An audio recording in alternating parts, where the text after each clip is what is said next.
So the book is The Kybalion, The Hermetic Philosophy of Ancient Egypt and Greece, written by the three initiates. Sounds very spooky. um, and this book came to me.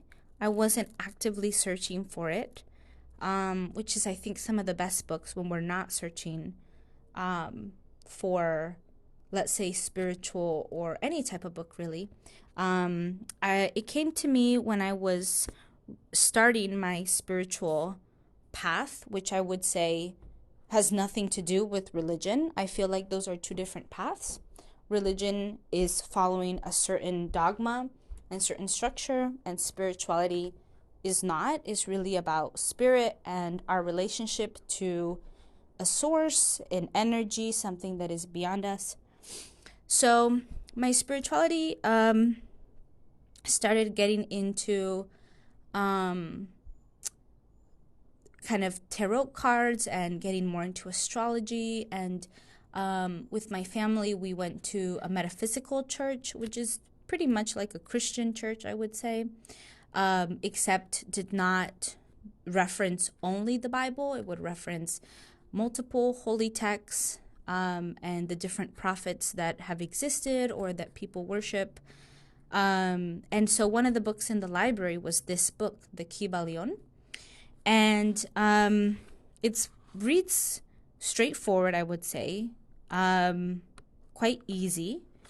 And the whole point of the text is to talk about the 7 principles, which is interesting because I think so many different spiritual or religious texts have kind of these foundational principles or values. Like in Christianity, they have the 10 Commandments. In Buddhism, I don't recall, but they have the middle path, and I think the 8. Their symbol is like it looks like a ship's steering wheel. So it's got the 8-fold path, if I'm not mistaken. So it's just interesting. Anyways, so the Kybalion talks about these 7 principles that are supposed to be the natural laws. So these are irrefutable, we could say, scientific. So something like gravity, what comes up must come down. So those sorts of things, not necessarily principles that people have to hold themselves to. They're not standards of living. They're more so just, this is how life operates. These are natural laws, and it's good to know them so that we understand life more. We understand nature more. So the 7 principles are these. The first one is the principle of mentalism. So everything starts in our minds, or that everything starts in a thought. The principle of correspondence, which is the principle of as above, so below. So that is basically if you see a picture of a tree and you see that a tree has lots of roots underneath the earth, just as a tree has lots of roots below the earth, so a tree has lots of branches above the earth. So it shows this kind of mirror. There's a lot of things in life that are mirror images of each other, and it is because we are all mirrors of each other. It's because as below or so within, like if I treat myself with kindness on the inside, I will treat others with kindness on the outside. So that's the principle there. The principle of vibration. So everything vibrates. This has been shown through the radio waves, that those are vibrations in the air by satellite technology. But also there have been studies where Japanese, I don't know if I would call them artists. I don't know what they would call themselves, but they have studied how frozen water, so ice cubes or I don't know, would vibrate or have different images. They would take pictures of this frozen water after it has been exposed to different types of music, because music has vibration. And so just interesting to see what vibration does physically, or how it's represented on the outside. So that's the principle of vibration, that everything vibrates energetically. The next one is the principle of polarity. So everything has its opposites, hot and cold, up and down, and that these polarities are of the same spectrum. So yin and yang, they're both the same, different halves of the same whole, if that makes sense. Again, with the hot cold, hot is just one extreme of cold. The next principle is of rhythm. So everything has its cycle. There is a rhythm and kind of a flow to everything. The next principle is of cause and effect. So everything has a cause and effect. Something always starts from something else. So like dominoes, we can visualize, or I don't know, I'm trying to think of nature, and a seed that is planted can then grow into a tree or a flower, whatever it is. So it all starts with the seed, and, was caused. I don't know if we want to talk about the chicken and the egg, which one came first, but that's the principle of cause and effect. There is a beginning and an end. And then the last principle is the principle of gender. So this last principle of gender is that there is a physical, and there is a masculine and there is a feminine energy to everything. So there are two genders, and these two genders can exist and cohabitate and live in two different things, live in everything. So those are the 7 principles. And this book, again, I found when I was just starting to question more of my religious beliefs and starting, I would say, my spiritual path. And it's been a great text in terms of understanding more of this, again, foundational and I would say overarching principles of nature. Yeah, it's not light reading, I would say. It's definitely something to think about and question. And as with all spiritual things, we have to take what serves us and take what resonates. And things may change. Sometimes there's a book that really resonates in a certain part of our life, but then doesn't resonate in as we grow. So this book has stayed with me, part of it because it's been foundational. It was a clear kind of defining new chapter in my spiritual development. And I do resonate with the principles and the philosophies. So anyway, the next book about spirituality, or I should say the spiritual experience, is The Alchemist by Paulo Coelho. This book came out, I think I was in high school. I don't remember. But basically it's this story of, it's been a long time since I read it, actually. But it's this story about this shepherd boy named Santiago, who travels from his homeland in Spain to the Egyptian desert in search of a treasure buried in the pyramids. He goes through kind of an adventure, I should say, physically, like him going outside of his comfort zone, outside of his home, but then also a spiritual, mental, emotional adventure, because he learns a lot about himself throughout the journey.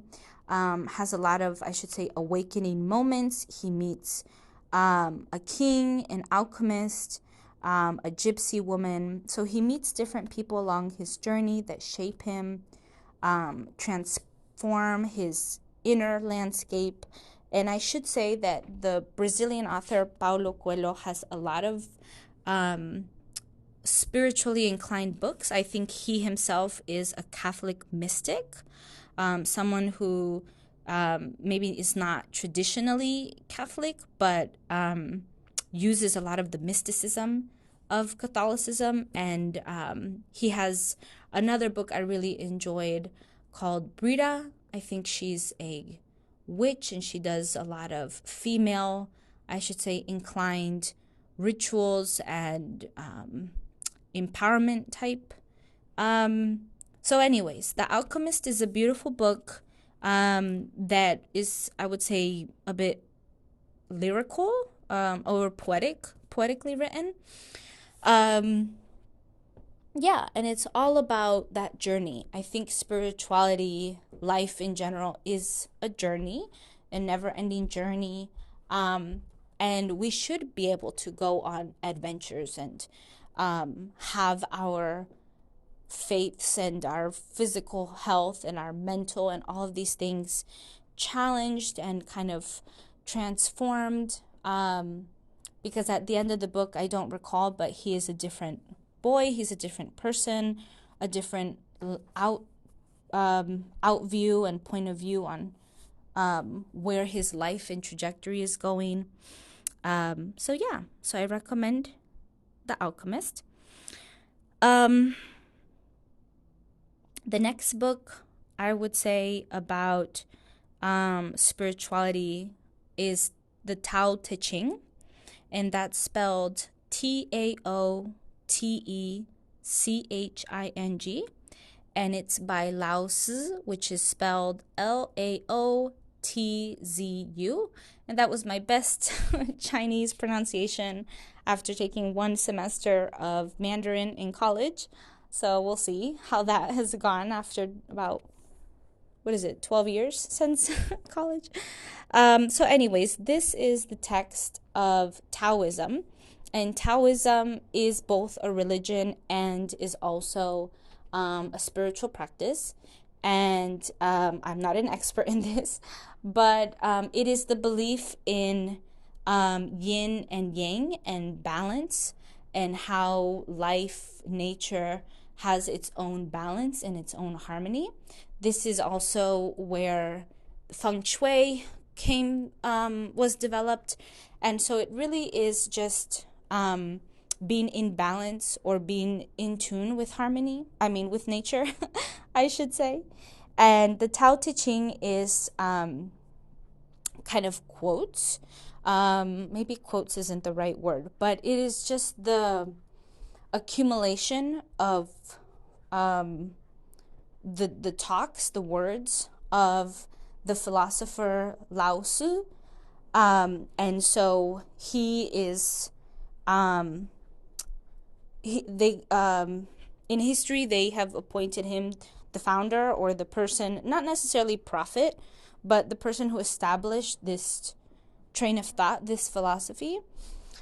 So it's a lot of, I should say, metaphors and just a lot of words of wisdom, not necessarily scripture or something that is divinely, unless someone does believe this is their religion. But I really was exposed to this book when I started getting into Taoism in college, and learning about that internal harmony, I should say, because a lot of Taoism is about energy flow. The physical practices that they use are Tai Chi and Qigong. And Qi is similar to, in yoga, we have prana, which is energy, this primal energy that exists within everything and all around us. And so this energy, when it's not in balance, we can also say when our spirit is not in balance, that's when people usually do acupuncture, or in the Vedic, the yoga, traditional Indian medicine, They have certain diets and certain postures that are recommended in order to help support prana and spirit and universal energy. So, anyways, when I was learning Taoism, I took an Eastern religions course in college. And this was one of the books, and I was so enamored. I fell in love with this book because of its very poetic, very flow, I would say fluid type mentality. And I've carried that with me, I think, ever since, because I really do believe in that internal peace and that internal balance, and that harmony, and that sometimes, harmony looks different for each one of us, and that there's lots of pieces that go into developing that balance and stability. So I also love the piece about nature. So much of this philosophy is about being in harmony with nature, the natural seasons. So something in traditional Chinese medicine, TCM, is not eating hot things in the summer, in the hot season, not eating cold things in the cold season, because that's just exacerbating, or it's just adding, it's out of balance. So just a lot of these principles I got from this book. So those are the books in the spirituality section. The last section I have is the emotional. And again, this is not necessarily emotional well-being, although it could be. It has given me peace and has opened my heart in a few different ways, but it's more so the emotional responses and what I have gotten out of, and what are the things that started to stir up inside me because of these books. So the first one that I'll start with is called The House of the Spirits by Isabel Allende. It's a fiction book. It basically is a book about generational histories and traumas, and it talks about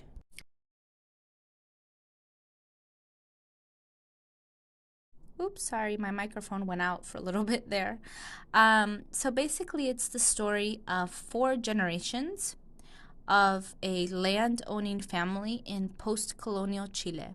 So what I love about it is that it goes through kind of this historical elements.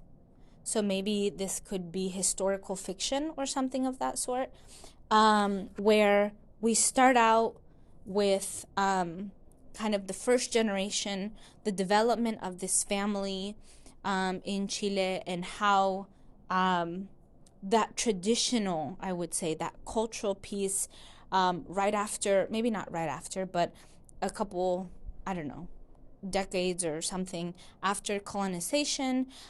So what is happening with the Latino culture, how it's starting to be shaped and formed, and then with the politics, because I think Latino culture, ever since colonization, has always been unsettled and always been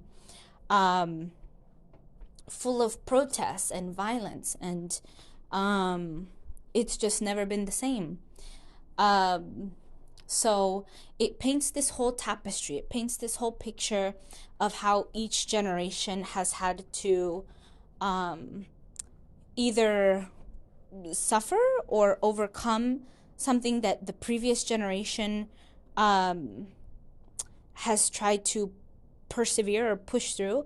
It's just very interesting generational family portrait, because the recent it's been a while since I've read the book, so sorry if I'm messing up the story if you already know the plot, but if I can recall, the last generation is very much is so different than the first generation that developed because of all of the new values and the new developments, the new culture that's evolving in Chile at the time. So as a Latina, it's a great read. I want to read it in Spanish. I have the copy in English I've had for so long. But yeah, it's just it's something that culturally for me, it was provocative because colonization is something that I think now more than ever is being talked about, is being addressed, at least in the way that we present ourselves. And it doesn't just mean Latinas. I mean, people from East Asia, South Asia, from the African continent, from all sorts of places. I think colonization is something that, as a whole, we're starting to really heal and dig deeper into. And so I really liked how this book went even further and showed 4 generations and showed how so much can happen within the individuals, but also within the family, and then even larger within the country and the culture, how just all these layers kind of layer on top of each other and get shaped. So I really love that book. The other one is Into the Wild, which is a nonfiction. It is written by John Crocker, if I can pronounce that right. The book is Into the Wild by John Crocker, spelled Krakauer. And it is written kind of 2 different ways, I should say. Some of it is written in first person, so that's the I did this, I did that. But another part of it is written in third person, so someone, the observer, is writing on behalf of another person. And so John Crocker is a journalist, if I got that, a reporter, and it's based on the life of I think his name is Alex McCandless, and basically this guy Alex, I think in the 80s or the 70s, had enough with living in society and the matrix. He came from a well-to-do family, very influential, went to an Ivy League school, which is basically a school in the United States, a college, university that's has a great reputation, and it's like going to a brand school. It's like it's buying Clorox instead of just any regular bleach. So very well-to-do college, very well-to-do family, has money, influence, and he essentially wants to reject all that. He doesn't want to be a part of the stock market or being a lawyer or anything. He just much rather go into the wild, hence the name of the book, and make his own life. He doesn't necessarily have a plan or have a clear picture of how he wants his life to be. He doesn't necessarily have goals of I want to have an RV, or I want to be able to do this amount with my body, or have any. He doesn't have goals. He doesn't have any particular pursuit besides just wanting to live life fearlessly and fiercely, and with freedom and wild abandon. And he wants to be able to do whatever he wants in nature. He wants to live completely off grid. And the book has been turned into a movie. So again, if you're more into movies, please check that out. It's a really cool movie. And there's this scene where he has only a couple $100, or I don't remember how much he was given as a college graduation present. But he takes that money, burns it, and then drives the car, which was his other college graduation present, drives it as far as he can. With already, he's got his backpack, he's got his backpacking camping gear so that he can, live off grid, live however he wants to. And then when the car is done, drives the car into a ditch, takes off the license plate so that it's not found. People can't trace it back to him. And he lives a very wild, without abandon, life. So I was very inspired because I don't necessarily want to live that way. I feel I'm inclined to be more rural, more farm, more living off the earth type lifestyle. But I do want to be part of society in some way. I don't want to be completely unknown or throw so much risk, or live without caution. But I was so inspired that he knew what he wanted. He knew fully. He was so had integrity to his mission, to his truth. And he lived life the way he wanted, even if it didn't make sense to other people. And part of in the book, it goes into his relationship with his parents and why would somebody, what would drive them to do that, to be so far from family and culture and society. And so some of it is kind of psychoanalyzing him. And sure, that's fair, I'm sure that sometimes, that might be part of the reason why he did that, was running away. But I think more so was the drive to experience something more, to feel something and go deeper and feel more connected to nature and life in a way that was meaningful to him. And that's what I really love. It's a short book. It's not too chunky. Again, it's written in two different points of views because I guess spoiler, he did die out in the wild. And so his journal, which is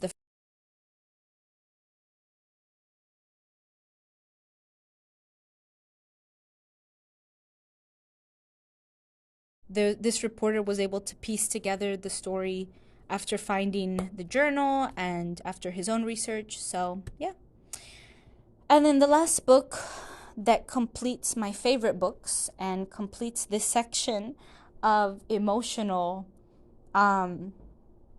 well-being, wellness, and exploration is Ishmael, An Adventure of the Mind and Spirit, written by Danielle Quinn, spelled Quinn. And essentially, Ishmael is a fiction book.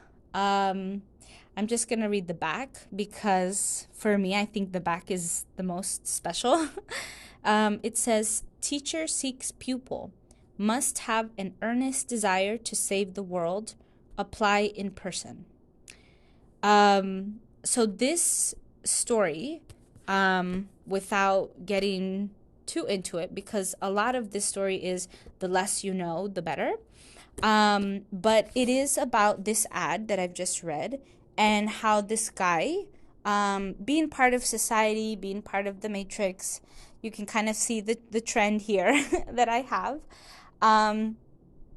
is very unsatisfied, doesn't know what he wants to do with his life, feels like he's not making a difference, feels like life sucks and life has no meaning, his work, lifestyle has no meaning.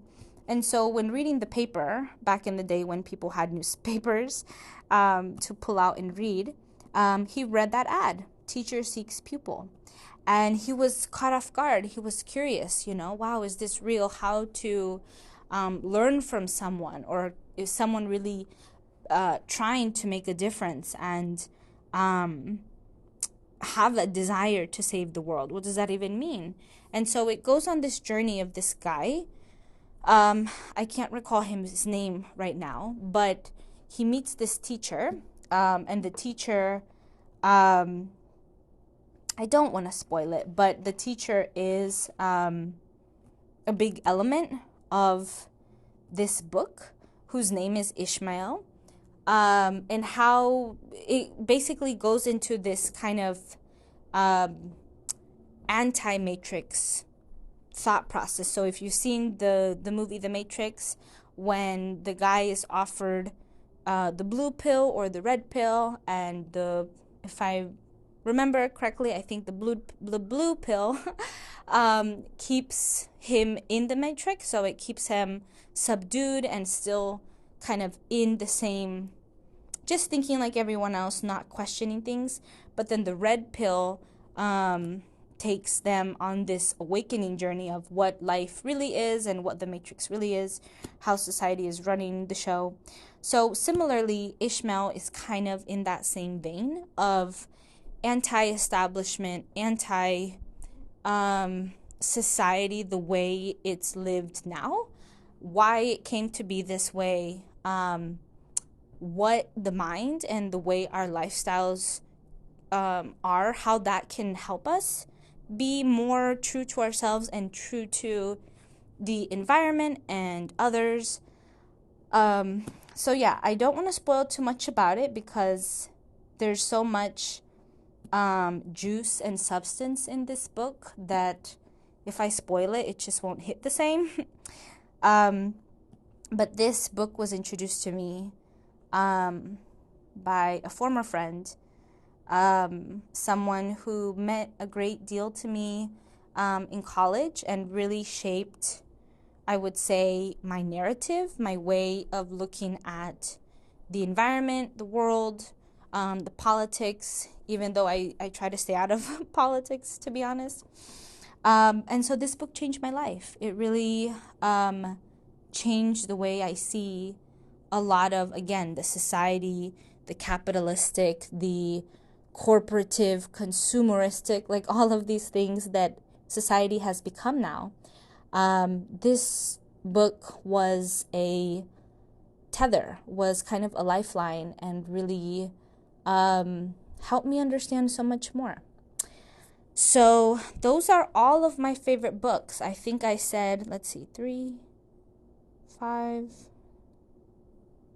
12 books. Wow. That have been my go-to, have been my favorite, that have stayed with me through multiple jobs, multiple apartments, 10 years minimum. I've been with these books, if not more, some of them. And I hope you find them insightful. I hope this book recommendations list episode has been helpful. If you have already read some of these, or you're curious about any of them, let me know in the comments. I'd be really curious to hear if you've read any of them, or what have you taken away, if you have read them already, or are planning to read them, what you're looking forward to. So yeah, until next time, be well,